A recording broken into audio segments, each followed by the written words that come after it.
అన్నదాత సుఖీభవ దిశ కొంతమంది మాట్లాడుతున్నారు. 20,000 రూపాయలు ఇస్తామని ఎన్డీఏ చెప్పాం.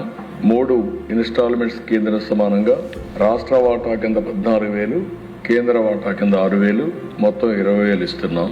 అయితే అధ్యక్ష ఎవరైతే విమర్శిస్తున్నారో అని చెప్పేది 7,500 రూపాయలు వాళ్ళు రైతులకు ఇస్తే ఈరోజు 14,000 రూపాయలు రాష్ట్ర ప్రభుత్వం అంటే రెండింతలు ఇస్తున్నామని చెప్పి కూడా నేను మీకు తెలియజేస్తున్నాను.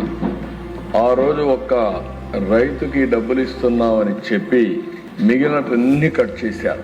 అంటే వ్యవసాయాన్ని పూర్తిగా నిర్వీర్యం చేసే పరిస్థితికి వచ్చారు. ఈ రోజు మనం నిన్న కూడా మినిస్టర్ గారు వీళ్ళందరూ మాట్లాడడం మీరు చూశారు. 47 లక్షల మందికి ఇన్పుట్ సబ్సిడీ 310 కోట్లు ఇచ్చాం.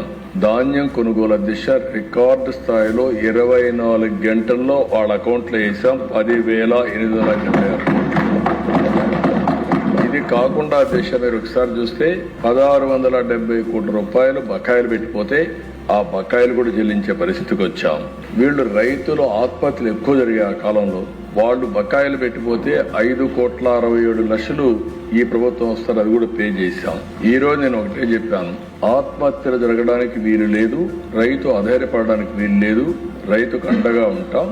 ఎక్కడన్నా ఆత్మహత్య చేసుకుంటే ఏ కారణంతో చేసుకున్నాడో అధ్యయనం చేసి తిరిగి పునరావృతం కాకుండా చేయడానికి ప్రతి రైతు ఆత్మహత్యని ఆడిట్ చేసే పాలసీ కూడా తీసుకొస్తున్నామని చెప్పి మీ ద్వారా రైతులకందరికీ హామీ ఇస్తున్నాను.